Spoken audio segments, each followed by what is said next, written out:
They say truth is stranger than fiction. They forget to mention that sometimes it's also more terrifying. And this is Whispers of History. This is the story of the Bell Witch haunting, a tale born in the Tennessee countryside more than 2 centuries ago. A story so chilling, so well documented that it remains one of the strangest mysteries in American folklore. And it is said to be the only haunting in U.S. history where a spirit was officially recorded as having caused a person's death.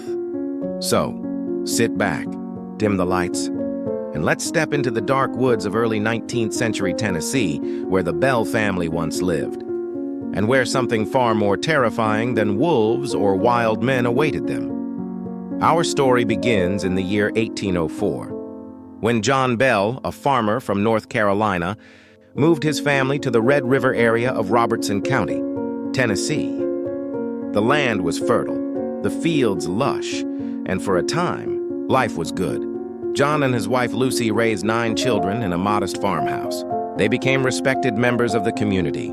But in 1817, something began to stir on their property, something unseen, something that would grow into the most infamous haunting in American history. It started small. John Bell noticed strange animals on the farm, a bizarre-looking creature with the body of a dog and the head of a rabbit lurking at the edge of the fields. When he fired at it, the beast vanished without a trace.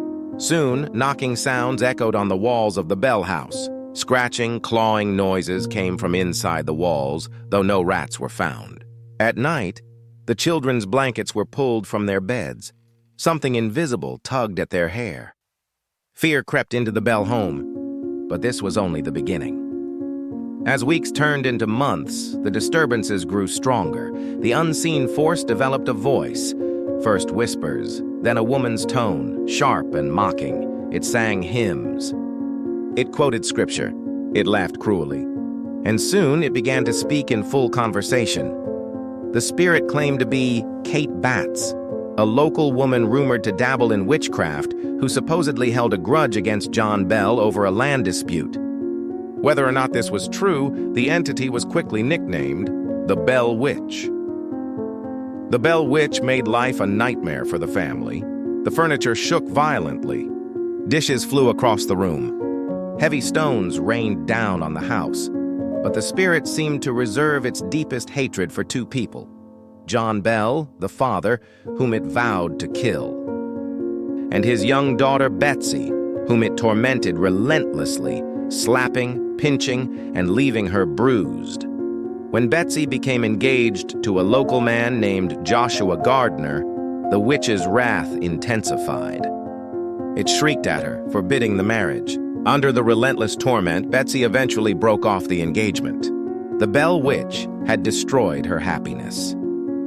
By now, the Bell Witch was more than a family problem. It had become a community legend. Neighbors, curious strangers, even politicians came to the Bell farm to witness the phenomenon. And witness it, they did. The witch carried on conversations with visitors, revealed secrets she could not have known, and mocked people openly. One story claims she recited word for word a sermon being preached miles away at the exact same time.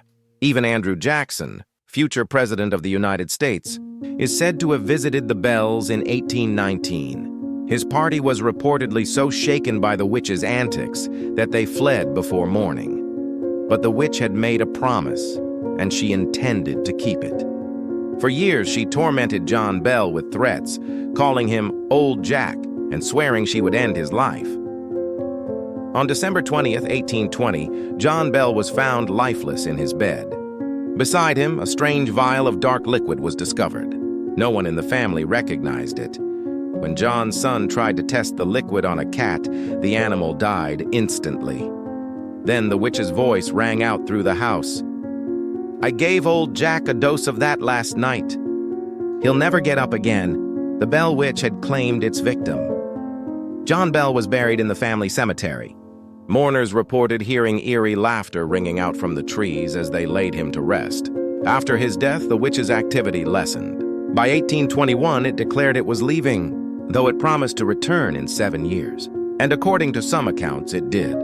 Some say the Bell Witch appeared again in 1828, continuing her mischief for a short time before disappearing once more, but others believe she never truly left.